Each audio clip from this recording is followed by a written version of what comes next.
Monsieur les députés, messieurs les sénateurs honoraires, Madame la conseillère régionale qui était présente parmi nous tout à l'heure, mais qui s'est excusée, elle a dû partir, elle avait une autre cérémonie. Madame la conseillère départementale, Monsieur le conseiller départemental, Monsieur le président de Billon Communauté, Mesdames, Messieurs les maires adjoints et conseillers municipaux de Billon et des villages voisins, Mesdames et Messieurs les représentants des associations de combattants, résistants, déportés, internés, patriotes, Madame la représentante de l'ONAC, Messieurs les représentants de la gendarmerie, des pompiers, que je remercie d'être venus de Saint-Julien-de-Coppel. Et c'est toujours très agréable d'être accompagné par des pompiers à cette cérémonie. Mesdames et messieurs, chers amis, en ce jour de décembre 1943, la guerre a surgi dans nos rues, celle que nous fréquentons aujourd'hui encore, habituellement si calme. Le bruit des bottes a résonné, celui de 1000 soldats allemands qui encerclèrent notre bourg. La machine répressive était en marche. Une liste, des adresses à Billon et dans 9 villages alentours. Le 16 décembre 1943, il y a 80 ans, la barbarie a donc fait irruption dans nos maisons. À l'usine Potier, qui abritait un réseau de résistance très actif, dans notre mairie où les Allemands avaient rassemblé les raflés, les SS et la Gestapo, soutenus par les services de renseignement du gouvernement collaborationniste du maréchal Pétain, rafleront plus de 200 personnes. 5 résistants seront exécutés sur place, dont Pierre Vauris, agriculteur. Un nom qui résonne encore à Billon, de même que celui de François Pranier, agriculteur et ancien maire de Saint-Julien-de-Coppel. 112 prisonniers seront déportés. C'est le cas de Victor Coalion, le premier arrêté, industriel billonnois et chef du réseau résistant de Billon et de sa région. Il décédera un an plus tard à Flossenburg après un passage à Buchenwald. 14 seront exécutés au stand de tir du 92 à Clermont-Ferrand. Il en sera ainsi pour Pierre Potier qui résistera dès le début de la guerre en accueillant des réfugiés dans sa scierie, route de Cournon, à l'entrée de Billon, dont Bruno Einstein, anti-nazi, qui quitta l'Allemagne en 1933 dès l'arrivée au pouvoir d'Hitler. Il résidait au Schaffour et travaillait dans l'usine Potier. De nombreux ouvriers furent d'ailleurs arrêtés dans la Syrie, certains torturés et déportés, ou comme leur patron, exécutés sans condamnation le 20 décembre. C'est le cas de Pierre Barnier, un jeune père de famille domicilié avenue de la Gare, de Lucien Herny, qui habitait, lui, place du Chambre. Il et elle avaient fait le choix de la résistance. Comme Anne-Marie et Isabelle Gaury, marraine et manette nommées, juste parmi les nations, pour avoir sauvé des enfants juifs cachés dans leur centre de séjour pour enfants déficients de la Tourelle à Saint-Julien-de-Coppel. Comme André Robinet, adjudant-chef de la brigade de gendarmerie de Billon, organisateur de la résistance au STO, pas un seul jeune billonnois n'est parti travailler pour l'Allemagne, hormis les fils de collaborateurs, écrivait-il dans le procès-verbal recensant ses activités de résistance. Arrêté après la rafle, il fut torturé à plusieurs reprises et déporté. Il réussit à s'évader en région parisienne. Étaient-ils des héros? Pour nous aujourd'hui, indiscutablement, bien que beaucoup d'entre eux s'en défendaient. En tout cas, malgré les risques d'arrestation, de torture, de mort, ils n'avaient renoncé ni à la liberté, ni au retour de la paix. Ils combattaient pour la libération du pays et la paix, pour une société meilleure. 80 ans après ces tragiques événements, la guerre reste le quotidien de millions de familles en Syrie depuis 12 ans, au Yémen, au Soudan, au Niger. Les armes parlent au Burkina Faso, en Somalie, en Birmanie, au Nigeria. S'ajoutent à de nombreux conflits guerriers les conséquences de la crise climatique qui provoque d'importants déplacements de population. Des milliers de réfugiés, une poignée arrivent en France. La guerre ressurgit en Europe, en Ukraine, depuis 2 ans. Les risques d'embrasement n'ont jamais été aussi grands. Enfin, elle fait rage depuis plus de 2 mois au Moyen-Orient, où les civils palestiniens paient le prix fort de l'attaque terroriste du Hamas contre des civils israéliens. Ici, chez nous, les actes de violence se multiplient. La haine de l'autre, du différent, celui devenu d'ailleurs, grandit. Lors de la libération de leur camp, les rescapés de Buchenwald avaient écrit sur des pancartes fabriquées par eux-mêmes « Plus jamais ça ». Plus jamais de génocide. Plus jamais le fascisme. Ils avaient fait le serment de cesser le combat qu'une fois le nazisme éradiqué, les sociétés plus humaines établies. Ce combat pour la paix et la liberté nous a été confié en héritage par ceux que nous honorons aujourd'hui. En tant que maire de Billon, je m'en sens dépositaire. Aussi, je fais mien l'appel à un sursaut républicain lancé il y a quelques semaines par la Fédération nationale des déportés internés, des résistants et partisans. Un appel à la mobilisation conforme à la mémoire et aux valeurs humanistes de ceux qui résistèrent, de ceux qui revinrent ou ne revinrent pas des cas de la mort nazie et qui portèrent la volonté d'une république sociale, solidaire, laïque et d'un monde de paix. Je fais mien le refus des actes antisémites, des actes racistes, haineux, vers d'autres communautés commis dans notre pays. Enfin, je fais mien le refus des amalgames de l'extrême droite qui tentent de nous diviser et espèrent faire oublier ces liens nauséabonds, son histoire et sa collaboration. Dans les années 40, la télévision n'existait pas, encore moins Internet et les réseaux sociaux. On pouvait ignorer des choses. Ce n'est plus le cas aujourd'hui. Et comme nous y invitait Françoise Hernandez il y a quelques semaines à Saint-Julien-de-Coppelle lors d'une conférence sur la résistance en milieu rural, n'acceptons pas d'être des voyeurs de la barbarie, submergés, impuissants. Nous vivons certes une époque tourmentée. Mais posons-nous cette question. Comment être digne de ces femmes et de ces hommes qui ont, ici, à Billon, donné leur vie, leur jeunesse pour notre liberté et la paix? Liberté et paix, sans quoi rien n'est possible.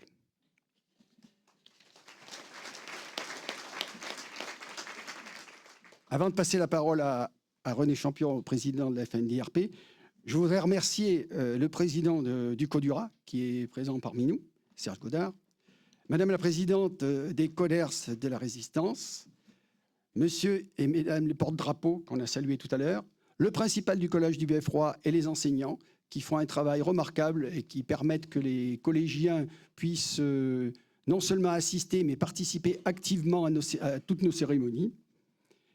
Et bien sûr, les professeurs et les élèves qui sont admirables chaque fois qu'une cérémonie se déroule à Billon.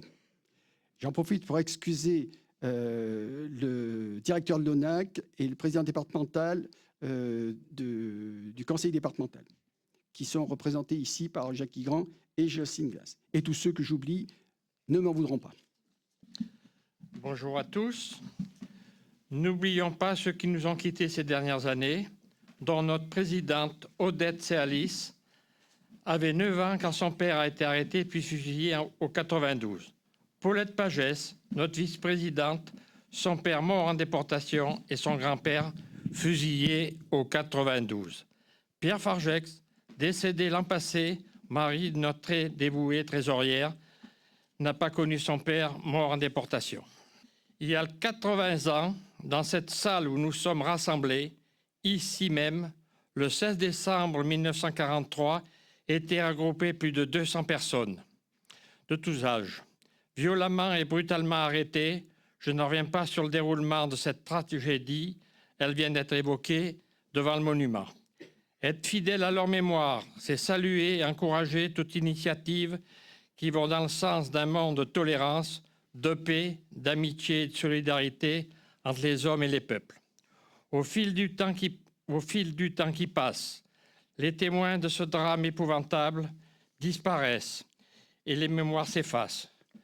Se souvenir du passé et honorer ses héros est indispensable. Cela devient vain sans devoir de mémoire. Aussi la belle et juste citation d'André Malraux, « La plus belle sépulture des morts, c'est la mémoire des vivants ». Le travail d'histoire et de connaissance est fondamental pour relever les défis du présent. Les morts tombés ici et ailleurs doivent appartenir à l'histoire. Leur rendre hommage, c'est aussi chercher à être digne à leur mémoire. Des femmes et des hommes ont donné de leur temps, de jeunesse pour la résistance, de leur idéologie pour la lutte contre le nazisme. Nous devons les écouter, nous raconter leur vie. Soyez humbles et fraternels avec ces jeunes visages, parfois tout juste sortis de l'enfance.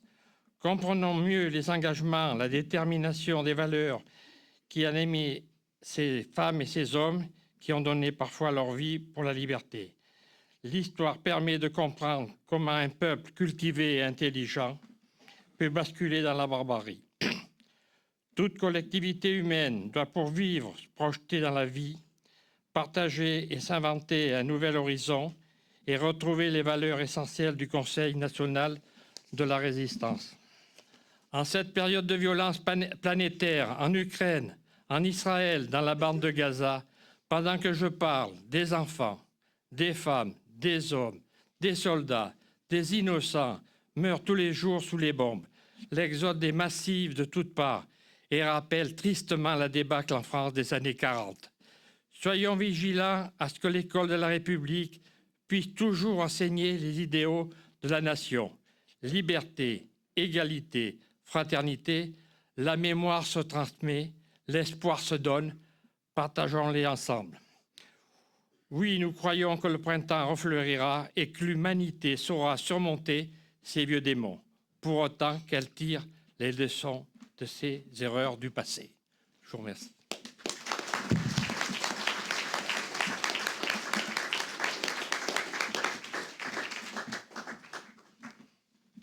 Bien, monsieur le député, messieurs les sénateurs honoraires, madame la conseillère départementale, monsieur le président de Billon Communauté, monsieur le maire de Billon, mesdames, messieurs les maires, adjoints et conseillers municipaux, mesdames, messieurs les représentants des différentes associations, mesdames, messieurs les porte-drapeaux, monsieur le principal du collège public, monsieur le représentant de la gendarmerie, messieurs, mesdames les pompiers, mesdames, messieurs, en vos grades et qualités, chers amis. Le jeudi 16 décembre 1943 eut lieu une grande rafle à Billon et dans 9 communes des environs. De très bonne heure, ce jour-là, convergent sur Billon plus de 1000 hommes. Une division SS, la Gestapo de Vichy et de Clermont-Ferrand, au grand complet, des soldats de la Wehrmacht, etc. À Billon, les Allemands établirent un véritable siège durant 20 heures. La même journée, ces persécutions se poursuivent à Chas, Espira, Église-Neuve, Glenn, Montaigu, Ravel, Montmorin, Issertot, Salède, Saint-Julien-de-Coppel.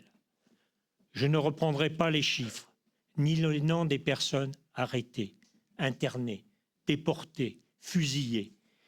Ils viennent de vous être présentés par le maire et par René. Ces événements ont marqué durablement les mémoires de notre territoire. Des hommes, des femmes, des anonymes ont été pris dans la tourmente de la guerre. En mémoire à notre chère amie Odette Séalis, militante locale, porte-flambeau et passeuse du devoir, décédée, je citerai son papa, François Pradier, alors maire de Saint-Julien-de-Coppel, qui était chargé de ravitailler le maquis. Le 16 décembre, il est arrêté à son domicile. Odette, comme ça a été dit tout à l'heure, avait 9 ans. Elle se souvenait de cette arrestation. Et face aux Allemands, disait-elle, il a demandé son manteau, il est sorti, mais n'est jamais revenu. François Pradier est fusillé le 20 décembre 1943 au stand de tir du 92e RI à Clermont-Ferrand. Je voudrais aussi profiter de cette occasion pour souligner l'excellent livre publié par Manuel Rispal qui relate l'histoire tragique de la rafle de Billon. Je voudrais aussi remercier l'Association des déportés internés résistants patriotes et leur famille, la FNDRP, section de Billon-Thiers, son président René Champion. Je voudrais aussi remercier Billon Communauté, le pays d'art et d'histoire, la ville de Billon, la commune de Saint-Julien-de-Coppel, pour toutes les initiatives qui ont été prises dans la dernière période dans le cadre de cet anniversaire. Les témoins directs se font désormais de plus en plus rares. Toutefois, il est essentiel de transmettre aux jeunes générations la mémoire des événements historiques. À ce titre, je tiens à remercier Monsieur le Principal, les enseignantes, notamment Mesdames Bonnet et Tamisier, du Collège public de Billon, mais aussi les élèves et professeurs du lycée professionnel Pierre Boulanger de Pont-du-Château, bien naturellement les élèves pour leur participation active et remarquée à cette journée de mémoire. Merci du fond du cœur.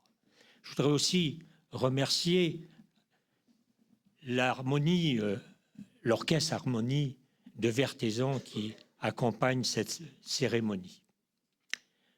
Nous nous sentons toutes et tous peu de choses face à l'histoire, face à cet événement tragique et héroïque de combattants, de résistants et d'anonymes, d'hommes et de femmes, dont de nombreux jeunes.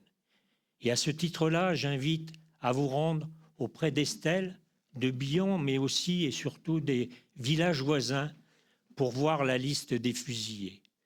Parmi eux figurent de nombreux jeunes, voire d'enfants. C'est terrifiant. Que voulait-il? Mettre fin à l'opposition, à l'oppression, mettre fin à celle de la France. À quoi rêvait-il? À un monde de paix, de justice, de fraternité et de liberté. Oui, ce 16 décembre 1943, ces combattants, ces résistants étaient le visage de la France. De cette France qui a fait dire non. Non à l'occupation et à la barbarie nazie. Non à la collaboration de Vichy et de l'ensemble de l'appareil d'État mis au service de la répression des Juifs, des démocrates, des syndicalistes, des francs-maçons, des communistes et de toutes celles et de tous ceux qui ne voulaient pas d'une France avilie. Non aussi au silence, à la complicité, à la lâcheté de ceux qui détournaient parfois la tête devant les affiches portant le nom des otages, griffonnaient des lettres anonymes ou pire encore, participaient aux crimes de la milice. C'est face à cette idéologie délirante qu'une France résistante s'est levée, une France courageuse et déterminée qui a su dire non à l'envahisseur et oui à la liberté. Rendre hommage à ces héros de la résistance, c'est ne pas oublier leur courage et leur détermination, mais aussi conserver la mémoire de leurs actes. Ils sont les martyrs de la France combattante, les glorieux héros d'un pays souterrain qui, trahi par nombre de ses élites, écrasé par le talon de fer de la botte nazie, refusa de s'avouer jamais vaincu. Se montrer digne de cet héritage, c'est contribuer à défendre et le faire vivre partout où il se trouve menacé. C'est mettre l'humain au cœur de tous nos choix. C'est continuer à défendre la paix, encore la paix, toujours la paix. Se montrer digne, c'est continuer de défendre avec fierté un monde du travail aujourd'hui si malmené, dont l'apport déterminant dans la résistance fit dire à Mauriac que seule dans sa masse, la classe ouvrière est restée fidèle à la patrie profanée. Dans les ténèbres de la Seconde Guerre mondiale, dans un pays occupé, elles et ils ont su espérer, agir et rebâtir par leur courage politique et moral les fondations d'une société nouvelle qui s'incarnera à la fin de la guerre dans le programme du Conseil national de la résistance. Ce sont ces actes, ces défis qui ont permis aux Françaises et aux Français de retrouver la liberté et l'espoir du renouveau. 80 années se sont déroulées après ces faits. Cette commémoration demeure d'une cruelle actualité, à l'heure où les fanatismes, les extrémismes, la barbarie s'en prennent aveuglément à des civils. Face à l'envolée du nombre d'actes antisémitisme, il est plus que jamais urgent de bannir du débat politique les tenants de discours haineux. Le racisme, l'antisémitisme, ce n'est pas de la liberté d'expression, mais un délit. 80 années plus tard, nous n'avons pas d'autres défis à relever. Je crois en voyant encore tant de lieux d'oppression sur la planète.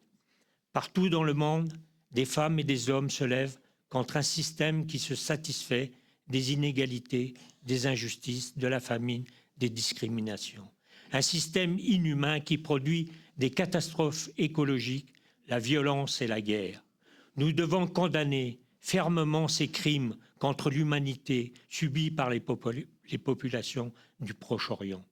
Seule l'ouverture d'un processus de paix et la recherche d'une solution politique et diplomatique seront à même de mettre fin à la terreur et à la guerre qui martyrise cette région du monde depuis 1948.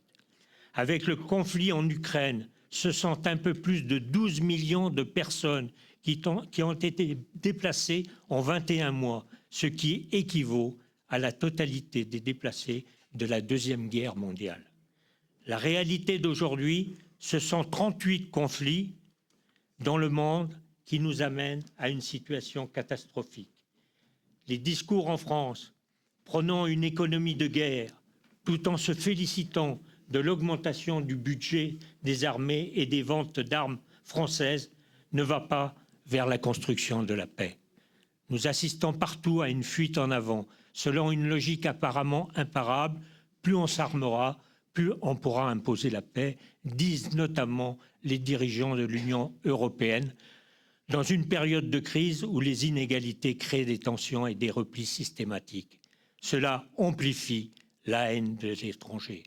Une paix universelle et durable n'est envisageable que sur la base d'une justice sociale et des valeurs de solidarité. Nous devons dire haut et fort non à la haine et à la violence, oui à la paix et à la liberté. Permettez-moi, pour terminer mon propos, de m'effacer devant le poète Pierre Emmanuel, d'inspiration chrétienne, qui écrivait fin octobre 1941 un poème intitulé « Otage » et dont j'ai extrait un paragraphe que je voudrais vous livrer. Ces morts, ces simples morts, sont tout notre héritage. Leurs pauvres corps, sanglants, resteront indivis. Nous ne laisserons pas en friche leur image. Les vergers fleuriront sur les prés reverdis. Ces vers, dédiés aux 27 de Châteaubriand, je les fais bien. Je vous remercie de votre attention.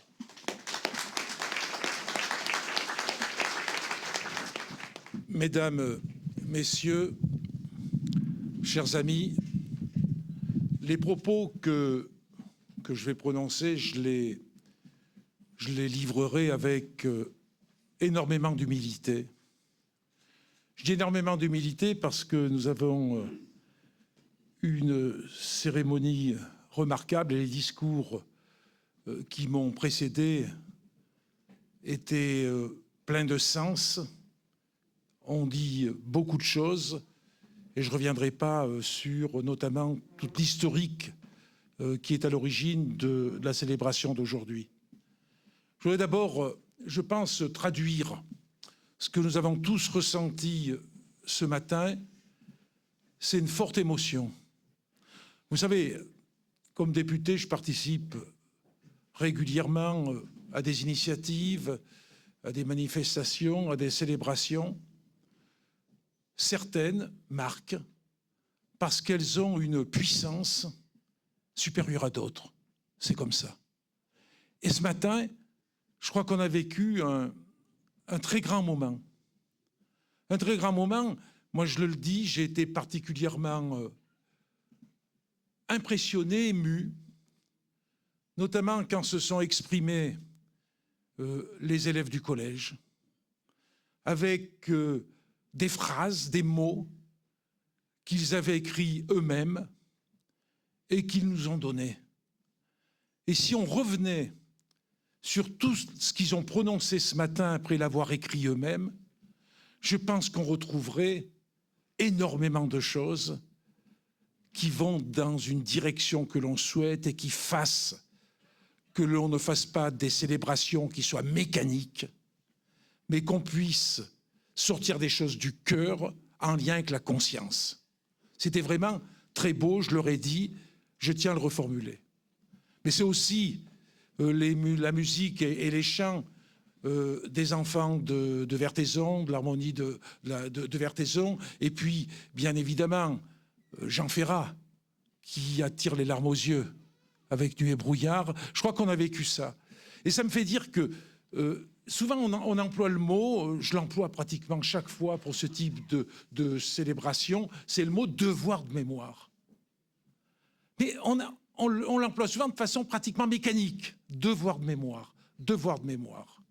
Alors il faut voir ce qu'on doit mettre derrière ce mot, comme ça a été le cas ce matin. Le devoir de mémoire, c'est bien évidemment saluer ceux qui ont donné pour la patrie par leurs engagements. Et là, on a un exemple extraordinaire à Billon, puisque ce devoir de mémoire, on le doit à des anciens résistants qui s'étaient engagés, qui avaient fait le choix de rentrer dans la résistance. Ce n'était pas un choix facile. Et quelquefois, ça se faisait par des relations personnelles que l'on pouvait avoir. Quand je dis ça, c'est vrai qu'il y a eu, je crois, en France, 200 000 - 300 000 Françaises et Français qui étaient engagés dans la résistance. Donc, il y a ceux qui ont donné de leur vie. Et puis, il y a l'ensemble de la population. Et là, quand l'ensemble de la population est notamment concernée par des rafles aveugles, comme ça a été le cas, avec, quand on lisait ce matin le nombre de morts, hein, c'est absolument impressionnant. Et on voit que tout ça, ça fait nation.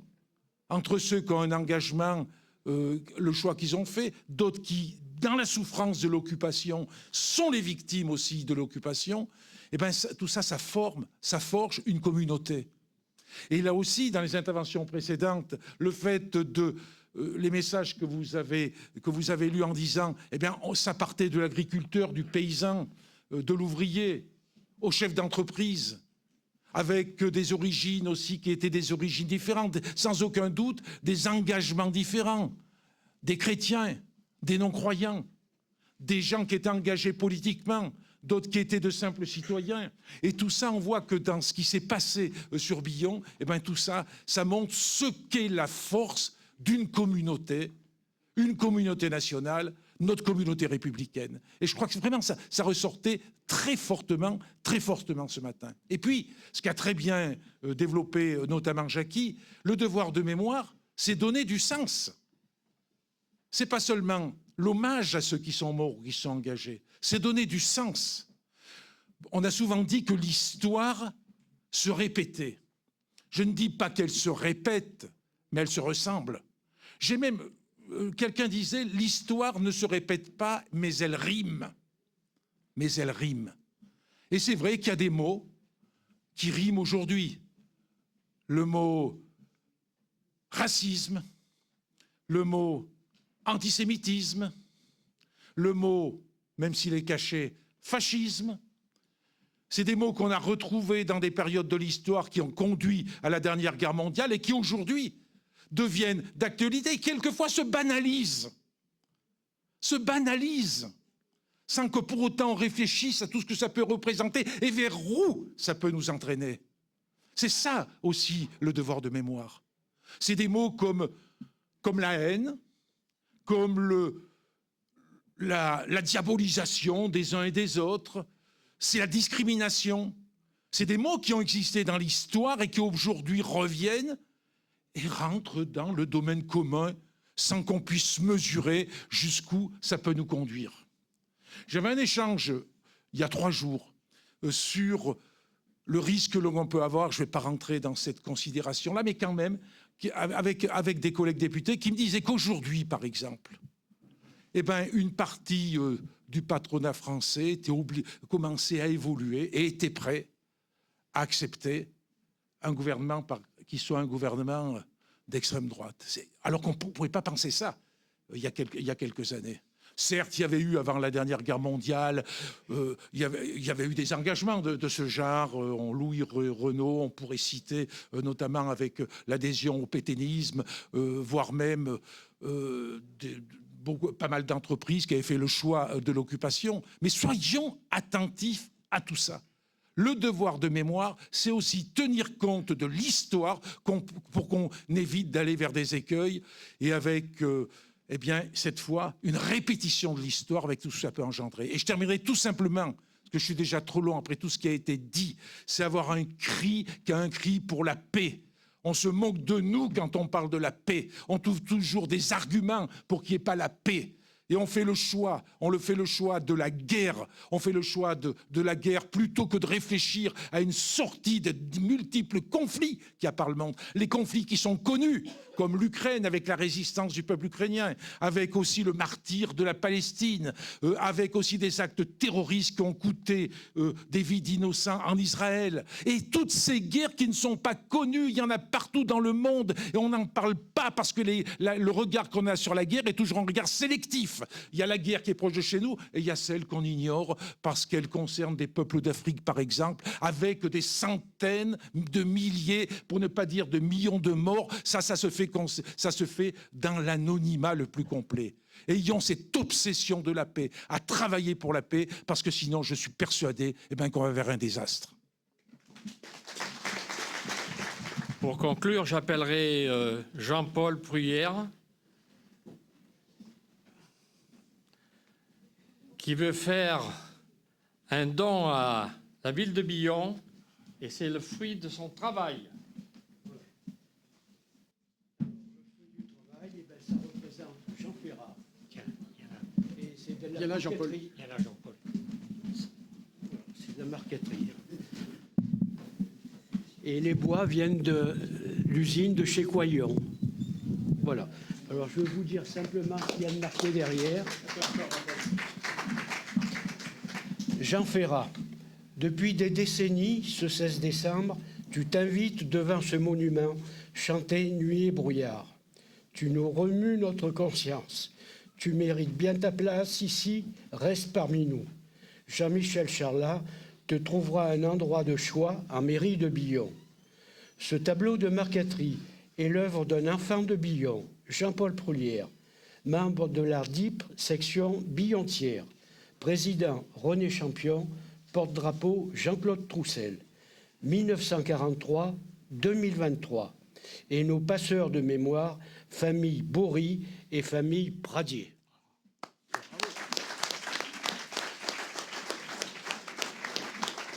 Alors ce tableau sera mis en bonne place bien sûr à la mairie de Billon, mais je précise également que Jean-Paul est l'auteur de la sacoche que vous pouvez voir ici sur la cheminée, qui a un exemplaire, qui est celui-ci, si vous avez l'occasion de la soulever, vous allez voir, elle est en résine, mais il en a fait 2 autres, dont une en bois qu'il a travaillé lui-même et qui est magnifique.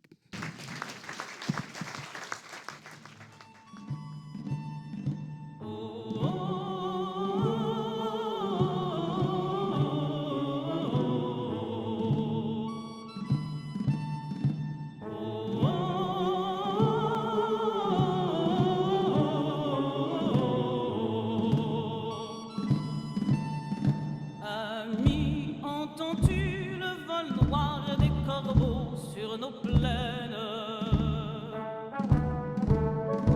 Ami, entends-tu ces cris sourds du pays qu'on enchaîne? Ohé, partisans, ouvriers et paysans, c'est l'alarme. Ce soir, l'ennemi connaîtra le prix du sang et des larmes. Montez de la mine, descendez des collines, camarades.